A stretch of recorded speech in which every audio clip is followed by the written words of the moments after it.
여러분, 만약에 나이가 들어서도 누군가에게 의지하지 않고 나만의 온전한 일상을 지킬 수 있다면 과연 어떨까요? 누구나 간절히 바라는 일이죠.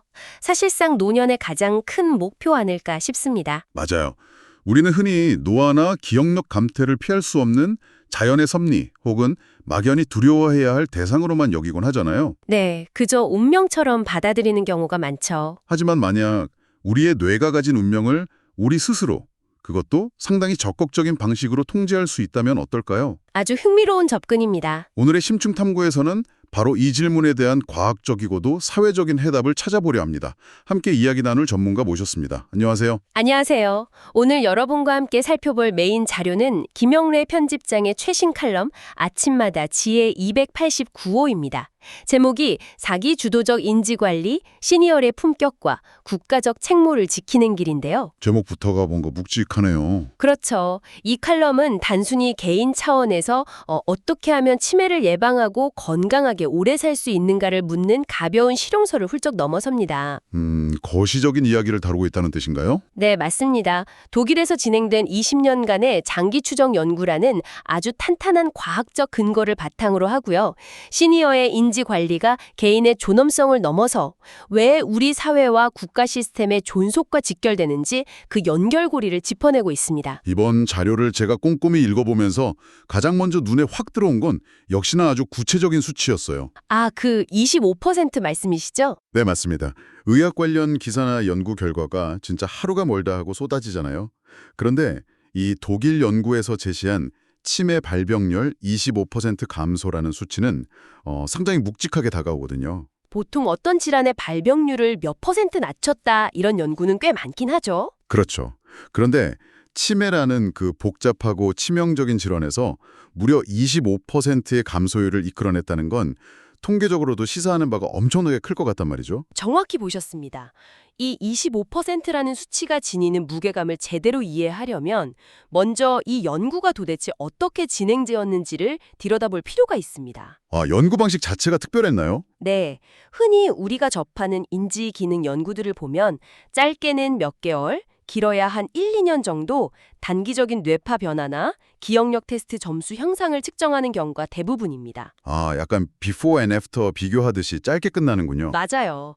그런데 독일 권위지가 보도한 이 연구는 무려 20년이라는 긴 세월 동안 참가자들을 추적 관찰했습니다. 와, 20년이요? 네, 20년입니다.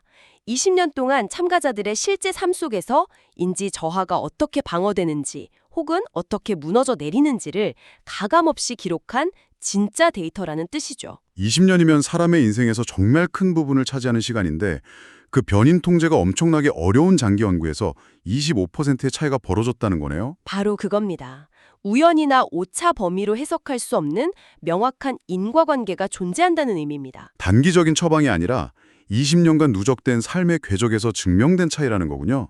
그렇다면 그 25%의 기적을 만든 핵심 변수가 무엇인지 짚고 넘어가야겠습니다. 네, 아주 중요한 포인트입니다. 많이들 하시는 수도쿠나 십자말풀이 아니면 가벼운 두뇌 게임 같은 것들이잖아요. 대부분 그렇게 생각하시죠? 그런데 칼럼을 자세히 보니까 그런 수동적인 소일거리와는 아주 명확하게 선을 긋고 있습니다. 여기서 말하는 인지속도 훈련의 실체가 정확히 무엇인가요? 많은 분들이 남는 시간을 보내자고 하는 퍼즐 맞추기나 독서, 심지어 텔레비전을 보면서 정보를 습득하는 것도 다 뇌훈련이라고 생각하시는데요. 저도 약간 그렇게 생각했어요. 머리를 쓰긴 쓰는 거니까. 물론 안 하는 것보단 낫겠지만 이 연구에서 사용된 인지속도 훈련은 훨씬 더 물리적이고 체계적인 훈련을 뜻합니다. 주로 논리적 사고와 정보 처리 속도 자체를 높이는 데 집중되어 있죠. 정보 처리 속도요? 구체적으로 어떤 식인지 예를 들어 주실 수 있을까요? 예를 들자면 화면에 수 밀리초, 그러니까 1초도 안 되는 아주 짧은 시간 동안 번쩍이는 시각적 신호를 포착해내는 겁니다. 아, 동체 시력 테스트 같은 느낌인가요? 비슷합니다. 혹은 시야의 중심과 주변부에서 동시에 발생하는 복잡한 정보들 사이에서 나에게 딱 필요한 것만 빠르게 걸러내서 반응하는 식의 훈련이죠. 그러니까 단순히 과거에 저장해둔 지식을 꺼내어 쓰는 기억력 테스트가 아니네요.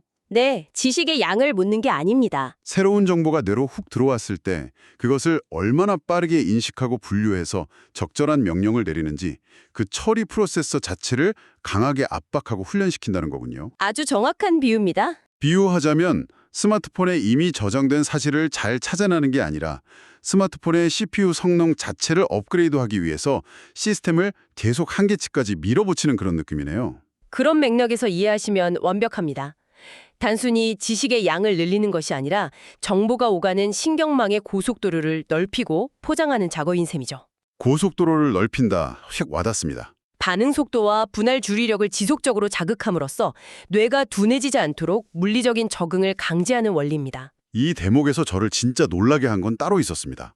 바로 참가자들의 연령대였어요. 아, 고령 참가자들 말씀이시군요. 네, 보통 뇌의 신경망을 새롭게 구축한다거나 처리 속도를 높인다고 하면 아직 뇌세포가 활발하게 생성되는 젊은 층이나 아무리 양보해도 중장년층 정도의 이야기일 거라고 생각하기 쉽잖아요. 대부분 학계에서도 과거에는 그렇게 믿었었죠. 그런데 자료를 보면 무려 90세가 넘는 고령의 참가자들도 이 인지속도 훈련을 통해서 치매 발병률을 유의미하게 낮췄고 인지 기능을 성공적으로 유지했다고 나옵니다. 네, 맞습니다. 90대입니다. 우리가 흔히 나이가 들면 뇌세포가 죽고 굳어지는 건 피할 수 없는 숙명이다.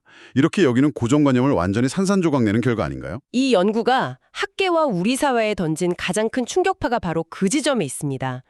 인간의 뇌는 나이가 아무리 들어도 외부의 자극과 훈련을 통해 스스로 신경망을 재구성하고 새로운 연결고리를 만들어낼 수 있다는 원리죠. 그걸 뇌가소성이라고 부르죠. 네, 맞습니다. 이 뇌가소성의 원리가 90대 노인에게서도 아주 생생하게 증명된 것입니다. 90대에도 뇌가 변할 수 있다니 정말 희망적이네요.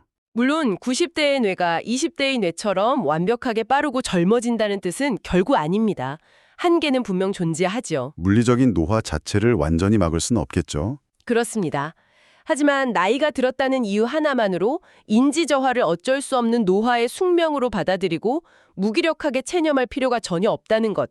이것이 핵심입니다. 내가 강한 의지를 가지고 적절한 자극을 준다면 치매 발병의 위험을 충분히 통제하고 관리할 수 있다는 강력한 과학적 근거가 제시된 거군요. 네, 노화에 대한 수동적인 태도를 능동적인 방어로 바꾸게 만드는 정말 중요한 통찰입니다. 자, 그렇다면 이 과학적 사실이 과연 여러분의 일상 그리고 우리의 미래와 어떻게 연결되는지 그 의미를 한 단계 더 깊이 파헤쳐 보겠습니다. 네, 현실적인 적용의 문제로 넘어가 보죠. 단순히 실험실에서 뇌파 검사 결과가 좋게 나왔다거나 정보 처리 속도가 0.1초 빨라졌다는 식의 데이터를 넘어서 이것이 실제 시니어의 삶에서 어떤 변화를 만들어내느냐가 진짜 관건일 텐데요. 맞습니다. 수치가 삶의 질을 어떻게 바꾸느냐가 중요하죠. 자료에서는 이 훈련의 결과를 아주 현실적인 일상의 독립성과 직접적으로 연결짓고 있어요. 그렇습니다. 칼럼 저자는 인지속도 훈련의 궁극적인 목적이 그저 단어를 몇 개 더 외우거나 퀴즈를 잘 푸는 것이 아니라고 역설합니다. 그럼 진정한 목적은 뭔가요? 정보 처리 속도가 짱짱하게 유지된다는 것은 세상이 빠르게 변하고 매일같이 새로운 낯선 정보가 쏟아지는 환경 속에서도 주눅들지 않고 그 변화를 수용할 수 있는 능력이 살아있다는 뜻입니다. 아, 변화를 두려워하지 않는 능력. 자료에서 제시하는 구체적인 예시들을 보면 아주 명확해집니다. 자신의 복잡한 재정 상황이나 은행 업무를 자녀나 타인에게 맡기지 않고 직접 관리하는 것. 이게 첫 번째고요. 은행 앱 다루는 것도 점점 복잡해지니까요. 그렇죠. 그리고 매일 먹어야 하는 약의 종류와 복용 시간을 헷갈리지 않고 스스로 정확히 챙기는 것. 나아가서 동네 식당이나 병원에 새로 생긴 키오스크 시스템 앞에서도 당황하지 않고 원하는 바를 스스로 얻어내는 것. 요즘 어르신들이 가장 어려워하시는 부분들이네요. 네. 이 모든 것이 인지속도 훈련이 가져다주는 아주 구체적인 일상의 독립성입니다. 제가 이번 자료를 읽으면서 가장 깊게 멈춰섰던 부분이 바로 그 지적입니다. 존엄성이라는 단어가 보통은 아주 거창하고 철학적인 문맥에서 많이 쓰이잖아요. 보통 그렇게 들리죠. 그런데 칼럼은 인간의 존엄성을 타인에게 의존하지 않고 자신의 삶을 스스로 통제할 수 있을 때 비로소 완성된다, 이렇게 정의를 내립니다. 아주 현실적이고 피부에 와닿는 정의입니다. 추상적인 존엄성이라는 개념을 내 통장 비밀번호를 내 손으로 직접 누르고 내 생명과 직결된 약을 내 판단하에 삼키는 그 지극히 구체적이고 현실적인 일상의 통제력으로 치환해낸 거죠. 매우 중요한 해석을 해주셨습니다. 자신의 일상을 스스로 굴러가게 만드는 기본적인 집행 능력이 무너지는 순간, 인간은 누군가의 전적인 돌봄을 받아야 하는 수동적인 존재로 전락하게 됩니다. 아무것도 혼자 할 수 없게 되니까요. 아무리 물질적으로 풍요롭고 좋은 환경에 있다 하더라도 내 삶의 운전대를 타인에게 넘겨준 상태에서 느끼는 그 지독한 무력감과 상실감은 인간의 자존감을 근본적으로 훼손해버립니다. 삶의 운전대? 정말 적절한 표현이네요. 그래서 저자는 신체적인 기력은 세월에 따라 다소 쇠퇴할지언정 정신적인 명징함을 끝까지 유지함으로써 삶의 마지막 순간까지 온전한 의사결정권자로 남는 것, 그것이야말로 시니어가 지켜내야 할 진정한 품격이자 존엄이라고 거듭 강조하는 것입니다. 철학적으로도 참 깊은 울림이 있는 접근이네요. 그런데 우리가 존엄성을 잃어버렸을 때 벌어지는 아주 현실적이고 어두운 이면에 대한 이야기를 빼놓을 수가 없습니다. 경제적인 부분 말씀이시죠? 네. 내가 내 삶의 통제권을 놓았을 때 그 통제권을 대신 쥐고 나를 돌봐야 하는 누군가가 치러야 할 엄청난 비용 말입니다. 칼럼에서도 아주 비중 있게 다루는 부분입니다. 칼럼의 저자는 바로 이 지점에서 논의의 범위를 개인의 존엄성에서 사회 경제적 차원으로 훅 확장시키더라고요. 그리고 아주 냉정하고 서늘한 숫자들을 제시하고 있습니다. 네, 개인의 질경이 사회 시스템 전체에 미치는 타격에 대해 논하는 부분이죠. 저자는 치매와 인지기능 저하로 인해 발생하는 사회적, 경제적 비용이 이미 통상적인 국가복지 예산으로 감당할 수 있는 한계선을 넘어섰다고 강력하게 경고합니다. 수치가 어느 정도길래 그런 경고를 하는 건가요? 구체적인 데이터로 유럽 주요 국가의 사례를 들고 있는데요. 인지기능이 심각하게 저하된 환자를 위해 제공되는 전문 간병 서비스나 요양시설의 비용이 월 4,000유로, 우리 돈으로 약 600만 원을 훌쩍 상회하는 경우가 흔하다는 통계를 제시합니다. 와, 한 달에 600만 원이요? 1년이 아니고 한 달에요. 네, 매월 발생하는 비용입니다. 사실 이 정도 액수라면 대한민국 상위 몇 %의 자산가를 제외하고는 웬만한 평범한 중산층 가정에서는 장기간 감당하기란 거의 불가능에 가깝거든요. 현실적으로 파산에 직면하게 되죠. 단순히 600만 원이라는 간병비 지출로 끝나는 게 아니잖아요.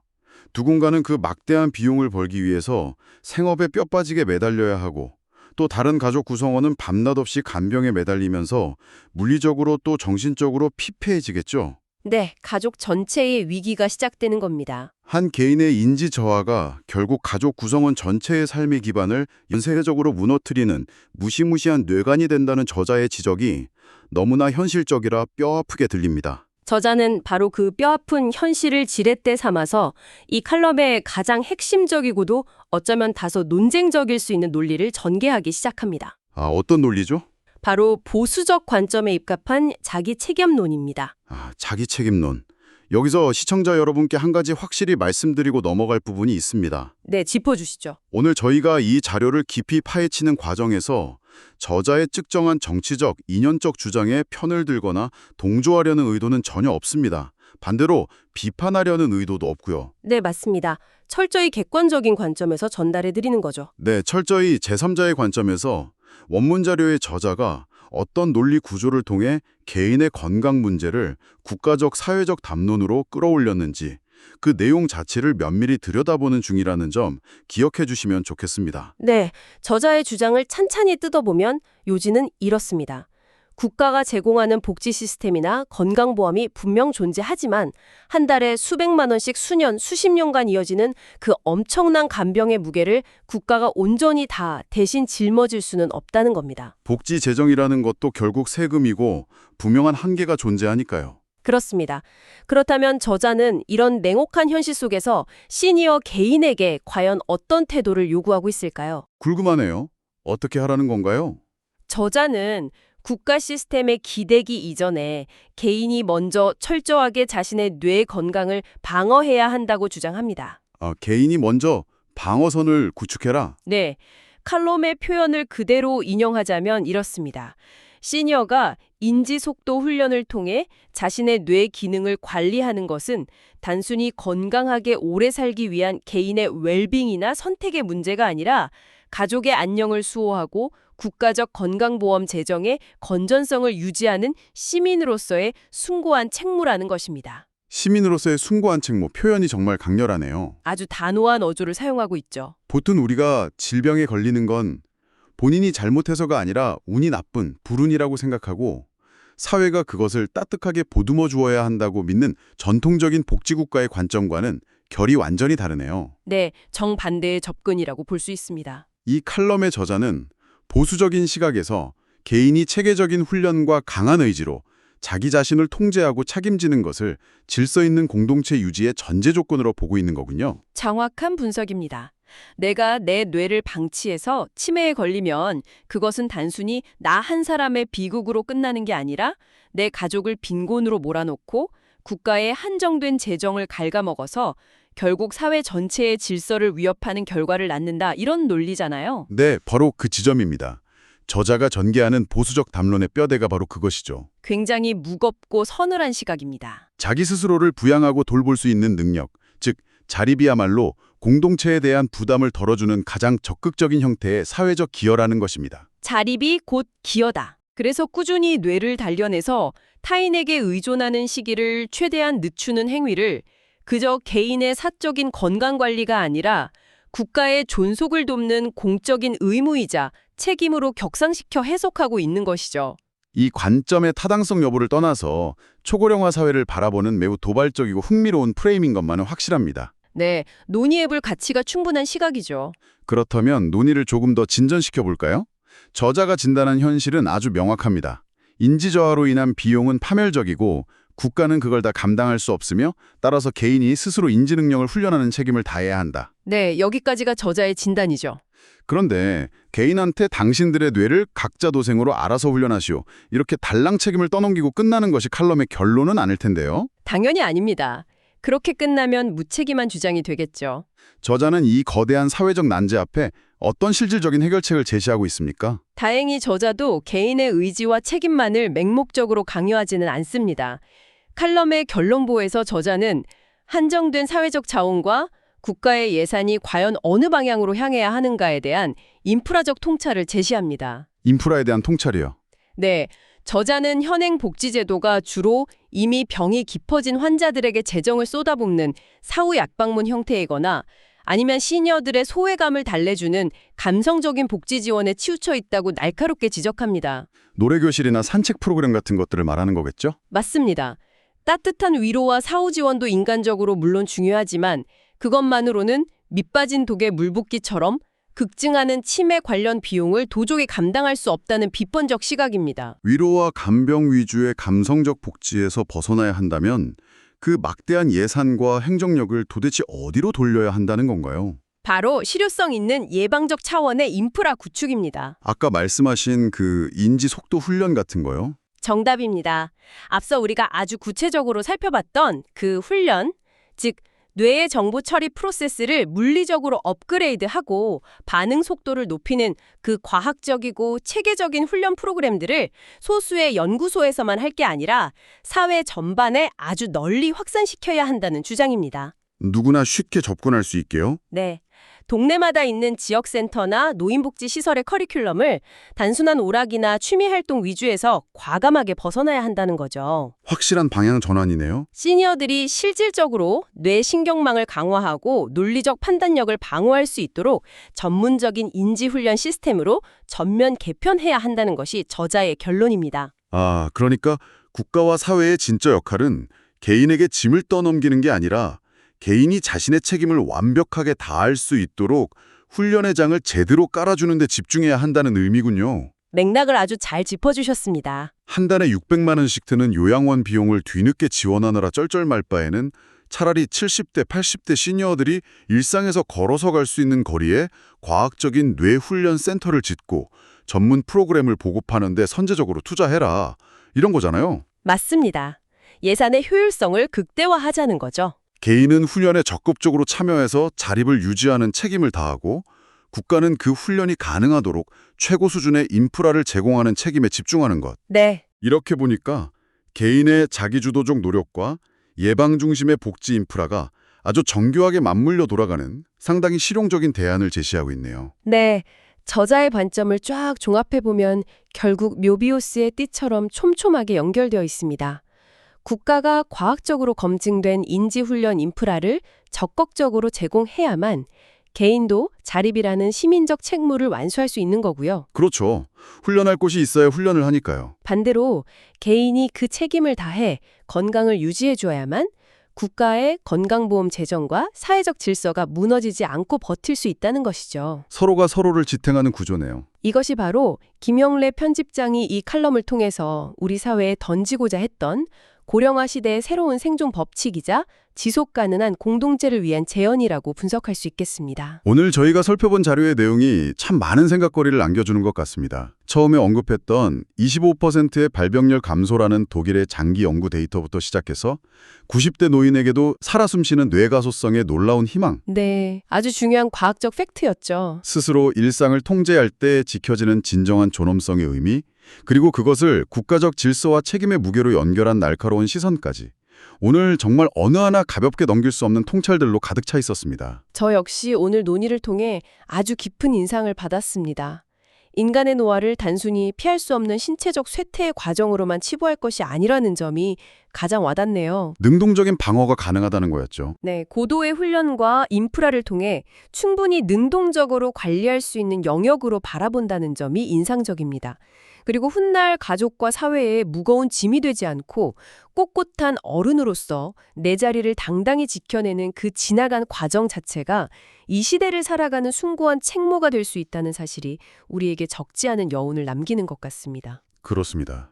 노년기에도 세상의 빠른 변화를 거침없이 읽어내고 스스로의 삶을 완벽하게 주도하는 멋진 시니어가 된다는 건 결코 거저 주어지는 축복이 아닐 겁니다. 치열한 노력의 결과물이겠죠. 네, 젊은 시절부터 꾸준히 뇌의 신경망을 자극하고 단련해온 자만이 온전히 누릴 수 있는 결실일 것입니다. 오늘의 심층 탐구를 마무리하면서 여러분께 한 가지 도발적이면서도 실전적인 질문을 하나 남기고 싶습니다. 어떤 질문이죠? 만약 오늘 우리가 깊이 나눈 이야기처럼 우리의 뇌를 근육처럼 단련해서 수십 년 뒤 노년의 온전한 독립성과 자존감을 굳건히 지켜낼 수 있다면 여러분은 훗날 그 흔들리지 않는 존엄성을 거머쥐기 위해 바로 오늘, 지금 이 순간의 일상 속에서 어떤 낯선 정보들을 의도적으로 마주하고 계신가요? 낯선 정보와의 마주함이라. 네, 그리고 또 어떤 새롭고 불편한 생각의 근육들을 찢어가며 키워내고 계신지 스스로에게 한번 물어보시면 좋겠습니다. 우리의 뇌는 편안하고 익숙한 것에 안주할 때 빠르게 늙어가지만 새롭고 낯선 자극에 부딪힐 때마다 조금씩 진화하고 젊어진다는 사실을 꼭 기억하셨으면 좋겠습니다. 아주 적절한 마무리 통찰입니다. 오늘 하루도 여러분의 뇌가 기분 좋은 자극을 잔뜩 받는 날카롭고 깨어있는 하루가 되기를 진심으로 바라면서 오늘의 심층 탐구는 여기서 모두 마치겠습니다. 여러분 긴 시간 귀한 내와 함께 해주셔서 고맙습니다. 저도 긴 논의 함께 해주셔서 감사합니다. 다음 시간에도 여러분의 세상을 넓혀줄 밀도 있는 자료와 깊이 있는 분석으로 다시 찾아뵙겠습니다. 평안한 하루 보내십시오.